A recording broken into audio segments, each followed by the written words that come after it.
In today's episode, we have two amazing guests that we're honored to call friends as well. We have Lucarne and Daniela Dieu, who are going to talk about real estate, their journey, relationship, mindset. We're going to dive deep into things. So stay tuned and check out this next episode.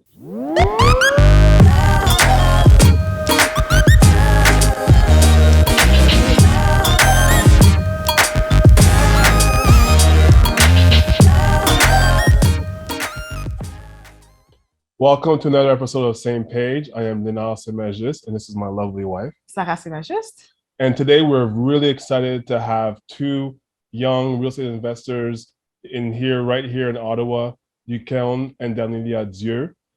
So thank you a lot for joining us. And how about you just before we get started, just tell our audience a little bit about yourselves, like give us a little backstory. You want to go ahead? Sure. So we're both born and raised in Montreal. We've known each other in Montreal, but we didn't talk that much then. And we've met again here.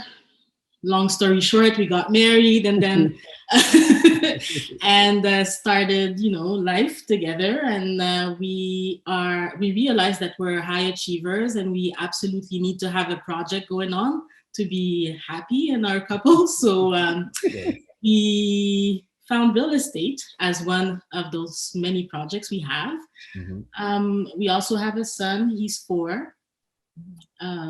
What else can I add? Well, we do like to travel a lot. Oh, yeah. Right. And we also, like you said, we like to have projects on the go.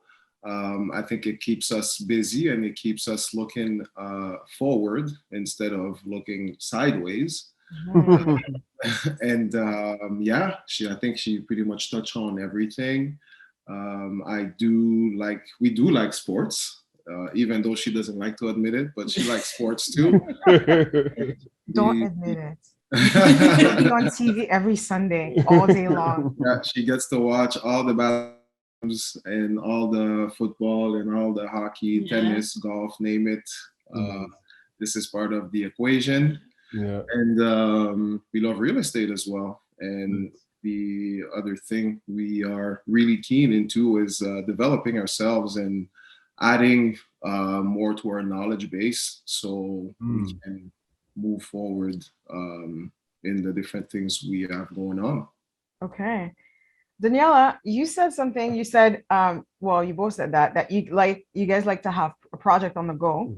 Mm-hmm. And how did this project become real estate? Because project could mean anything, right? So how did you guys fall into, the real estate projects? He doesn't like it when I say this, but it's kind of a funny story. I mean, we initially we had a condo when we first got married, and then we had that wonderful idea to sell it, to go live in an apartment in order to pay off all our debts. That was like crazy at the time, but anyways, we did that. We read a book, I think it was from Dave Ramsey. Mm-hmm. It was like, okay, the whole thought, the whole thinking is you have to snowball your debts and then pay them off as quickly as possible, whatever.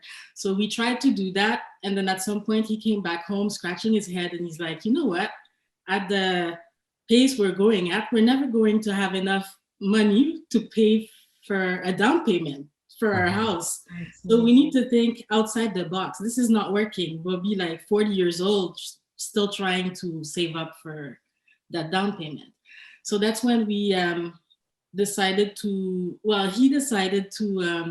contact a coach. Mm-hmm. And that coach made us basically think outside the box, have creative ideas to come up with ways to acquire our first home. Mm-hmm. So we did that. And I have to admit, back in the days, I was so scared. Like, I was so scared of everything. I was risk adverse. So he had to convince me.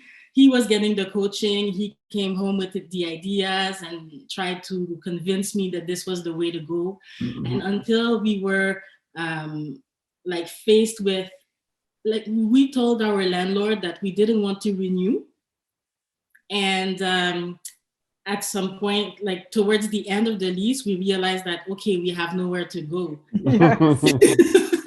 And we're not ready to buy a house. So that was the first step that we had to take. So we it put us outside of our comfort zone. We had to ask friends, can we like stay somewhere? Like we're homeless basically after the first Yeah. of July. So we had to live at our friend's apartment. Yeah, you have to sublet. Yeah, we had to sublet an apartment, and that's where we were like, okay, this is real. We need to get moving. And he started like at that time. We already had our son. We already had Derek. Yeah. Yeah, so he was walking around Ottawa trying to find the perfect home for us. And then we had this wonderful idea of, you know what, we're gonna purchase a home and house hack. So Okay. someone else will help to pay for the mortgage, because at that point we really needed to be living in Ottawa. Yep. And that's how it all started. We just started to think about ways to think creatively and get our first home. And then it kind of rubbed on me and rubbed on him. And now we're like, okay, we should find another one, and then another one, and then another. Yeah, yeah. So basically, we really had to be on the hot seat, Yeah. so we could take action to make it to the other side. And this is what we did. And once we pulled the plug on renting, that's when we were like, well, we need to find a solution. And we did come up with that solution, and it worked out pretty well. Mhm. And back to your question, Sarah, I think this is what was the foundation of when we decided to start investing, besides all the coaching and understanding the numbers and all the structure behind it. That's really, in a nutshell, the story of why we started. Mhm. You know what? Like, so just a little context. So Luke and I, we used to work in the same department together, and I remember when he came to me and he was telling me how he was seeking coaching when it came to real estate, because we'd always just talk about various things at work, right? But one thing that always admired about you at that time is because, especially for me, like I wasn't ready for coaching at that time, and then here you were seeking coaching. So what was it that kind of propelled you to seek mentorship, to seek coaching, in a capacity where, because a lot of people are reluctant to seek for coaching, for one, and for two, to actually pay for it also. Yeah. So Well- what was it about that made you that propelled you to do that? Well, seeking coaching was really when first I realized that selling the condo we had was a mistake, because at that time, we could have just rented it and gone somewhere else, but we decided to liquidate it. And there I was, expensing my living into an apartment, and I could have been making some money on the other side. So when that happened, I realized that, hey, I don't know what I'm doing. So I need to talk to people and a coach, someone that will point me in the right direction. So that was the beginning of it. And then after that, seeing and hearing success stories, and like, hey, I think it's not that far of a reach. So maybe we should start walking that path and see what could be possible for us. And from there, I mean, just getting out of that comfort zone and asking around, asking people. And what I've came to realize is people want to help. If you ask for help, people are going to help you. So asking around was really a big thing. And when I realized that, especially in Ottawa, people are just genuine and just helpful and very friendly. So I kept pursuing that, and I kept doing the same thing. Yeah. You know what? It's typically the people who are succeeding who want to help other people, get there as well. Mhm. I haven't met, maybe in terms of time constraints, some people are like very too busy if too many people come up to them. But most people who are doing well, and see somebody who wants to succeed as well, they want to help them out. They want to, give them as much as they can for them to get in that position. And I think that comes with a switch in mindset, right? Because it has to be an abundance mindset where, like, I could still teach you to fish. I know there's going to be enough fish in the sea for everyone, right? I don't have to keep all the secrets to myself. So that's really cool that you said that. So I'm going to go back when you guys said that you had to move into a friend's apartment and sublet. I can only imagine what that does to your relationship. Your owners, you decide to sell, and now you're renting somebody's apartment, and then in a few months you are going to be homeless, right? So what was that conversation like? What was that time period like for you guys as a couple? Well, in our case, it's okay. So it's complicated.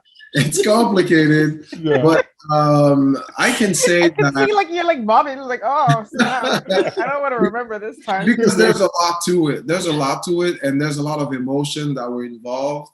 And I think where it really started is when Derek was born. Derek was born with a condition, and he had to undergo a heart surgery. So that happened, and we were in hospital for like 4 or 5 months straight. So I think the agreement for the sublet was ending during that time. So we had to find a place to stay while we were still in hospital. So the dynamic in the relationship was very tense. Emotions were running very high. You have a newborn son with a condition, and you need to find a new place. So it sure sounds, I mean, we're smiling now, but at the time we were really, we're more cringing, if I can say. But in the relationship, the conversation was really, if I can say, emotional. It was also, it needed to be to the point. It needed to be fast because there was other files and other topics we needed to talk about. For example, our son's health, work, and at the time, because we had to be in the office, then we need to talk to our supervisors, our managers, and stuff like that. So the conversation was difficult, emotional. But to touch back on Daniela's point earlier, when we talk about having a project, that was a huge project. So we're always able to join forces in order to push forward in the right direction and hit home with the different goals we have. We always say we're like the best teammates when the seat is hot. We're the best teammates ever.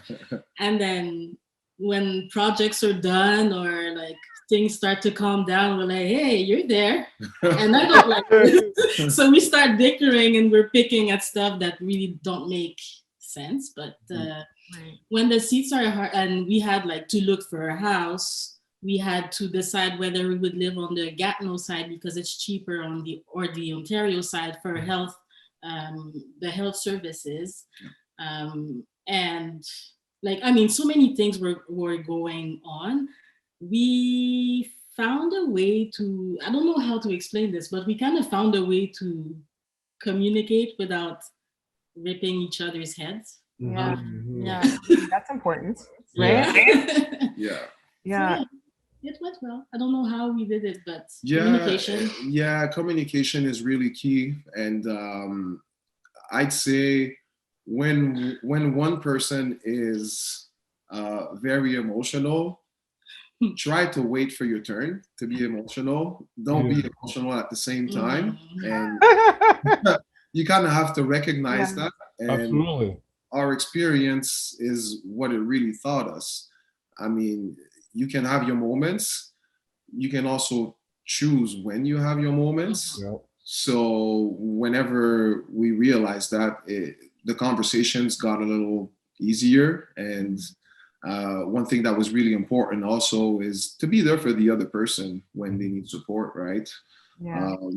Being into a relationship is, there's a lot of emotions involved. So if I need to rely on somebody, it's going to be my partner, my emotional partner, my mate, right? So that's what this situation really taught us. That's crazy. You know, you want to go ahead? No, you're good. Yeah. No, you guys touch on so many points and specifically on the relationship part, Mhm. because there's, you know, just having, you know, a newborn son going through heart surgery is in itself something that a lot of people haven't experienced and wouldn't even know how to, you know, handle that. And, you know, when you're dealt certain cards, you just figure it out. Mhm. And I tilt my hat to you guys for, you know, dealing with it together, because a lot of times when there's like so many things going on, not just, you know, your son's health, but also you're going to be quote unquote homeless in a bit, and it takes a power couple to get through that together, whether it's not pretty, you know, it doesn't have to be pretty, but as long as both of you guys are committed to getting through it Mhm. together, and that's what makes it work. So definitely kudos to you guys for sticking through that, and then continuing to grow your wealth and not kill each other in the in the process. Process, yeah. Yes, yes. Thank you. Yes.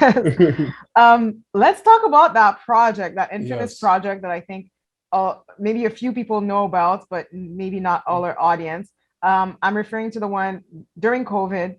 You guys were doing, I think, a secondary dwelling unit. It lasted a while. So talk to us about how you found it. Maybe share the numbers if you want, the challenges that you faced, and how it ended up.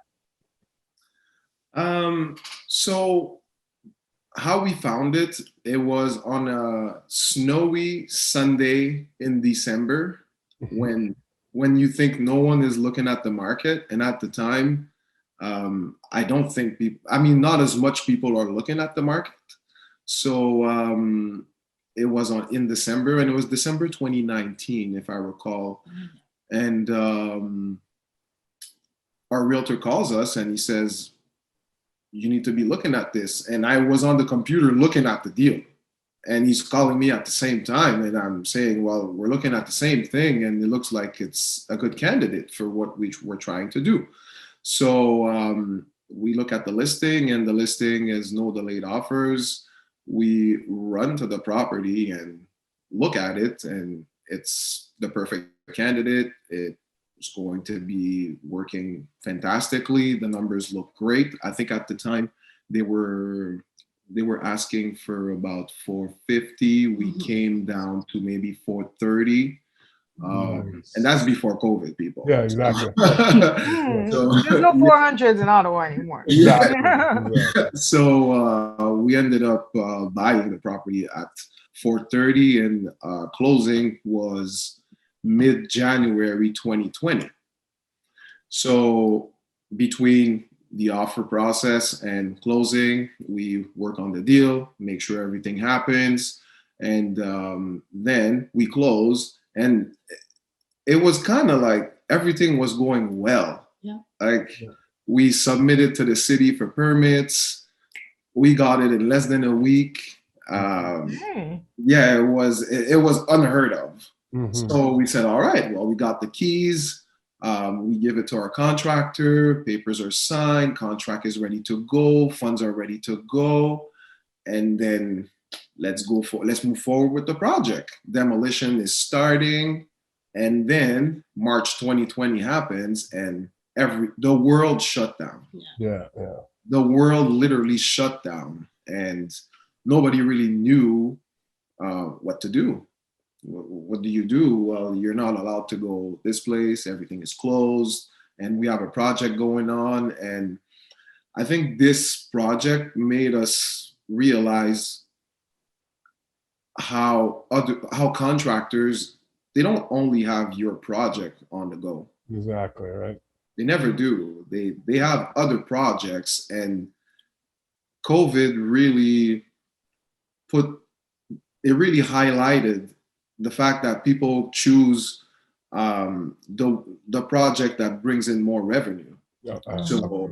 So our contractor had to take care of other projects, but we were fortunate enough that he stuck to his word. He signed the contract. He said he was going to do the project. He didn't leave us. He didn't leave us stranded. He still kept pushing, even though he had guys that were on the CERB. Yeah. So guys that were on CERB. Don't serve. Yeah. Sometimes we would go to the property and he was the only one person working. The Wow. only one. Yeah. So, and I think the one that really impressed me is when it was time to drywall and mud and tape. He's a general contractor now, but his original trade was taping and drywalling. So he had to pull up his sleeves and he did the whole job by himself. Wow, that's a big job. It's a huge job, and I'm forever thankful because even though the project went from a 6-month project to 11 months, the numbers did not look the same. A renovation that was supposed to be under 200,000 ended up costing us 215,000. Well, after 11 months, it still works out that the numbers make sense. The property is still cash flowing. Now, we did leave some money in the project. The beauty of secondary dwelling units is that that kind of event, you can recoup that money down the line in 3, 4, 5 years. So it's not money lost. It's just you can't access it right now. Exactly. If your project is cash flowing and you know that you're able to get your money back down the line, well, good for you, right? And so for that project, I think if we touch back on our points, I mean, to the foundation of when we started, we were on the hot seat again.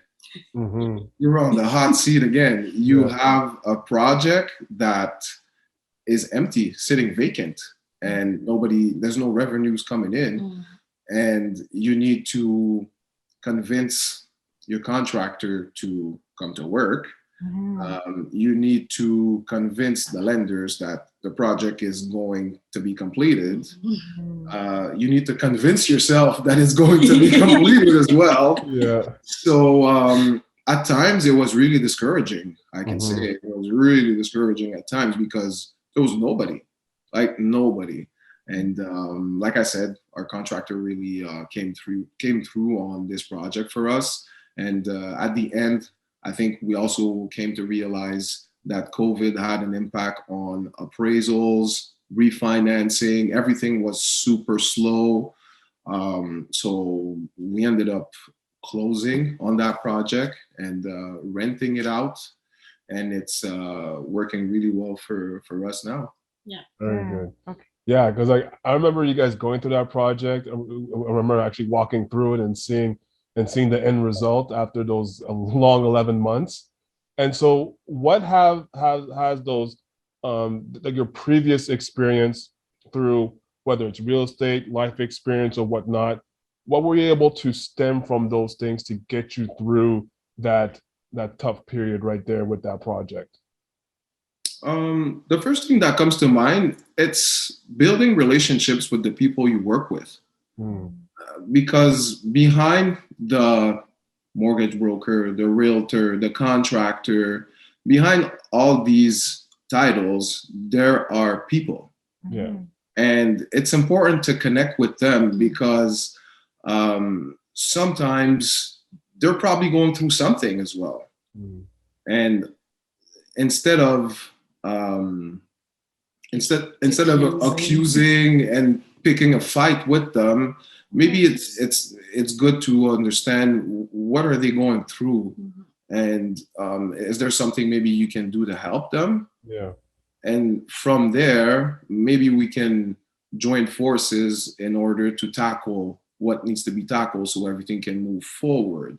So that's really what came out from my experience was really relationships, and you need to build those and really nurture those and get people to know you and not be afraid to be vulnerable. And it's just like, hey, I need your help. Can you help me, please?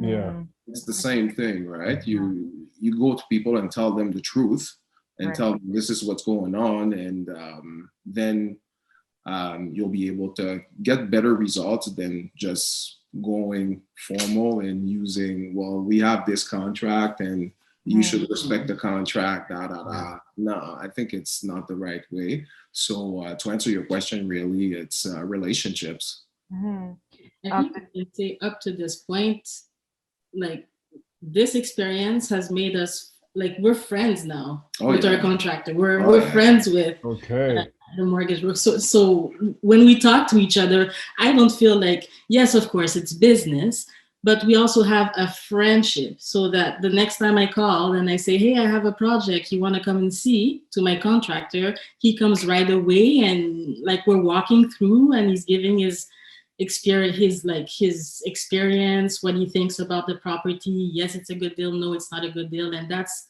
all because of the experience that we've had with him through during COVID. Yeah. And that goes for every other trades, right? Realtors, mortgage brokers.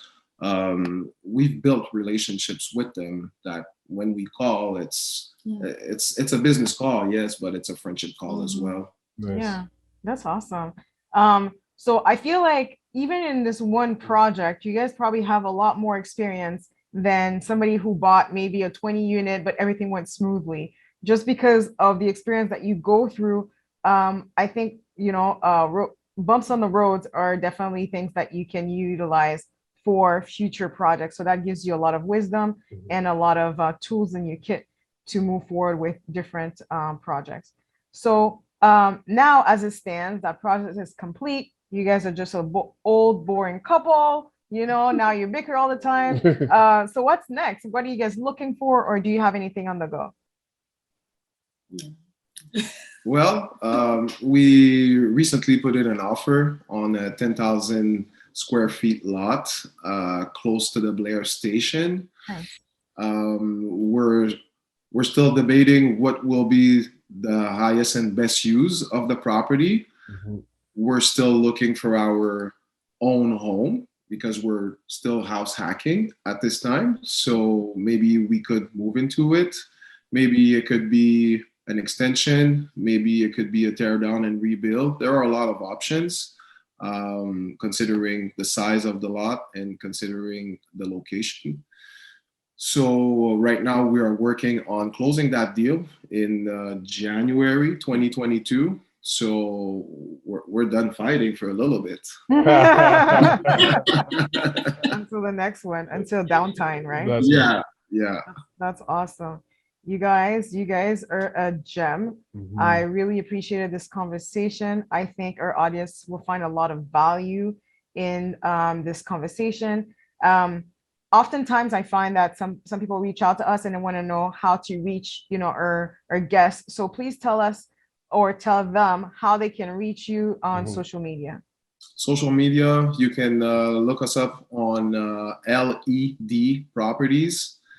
LED_properties on Instagram, Facebook, and I respond fairly quickly. And Sarah, you can also put my email in the comment section in the recording, and this is where people can connect with us. Awesome. That's Thank you great. so much. There you have it, guys. So Lucian and Daniela, thank you so much for this conversation. We've gained a lot of value from it, and I'm sure our audience have as well. Do you want to close it off? Let's close it off. So once again, don't forget to like, comment, and subscribe to this channel.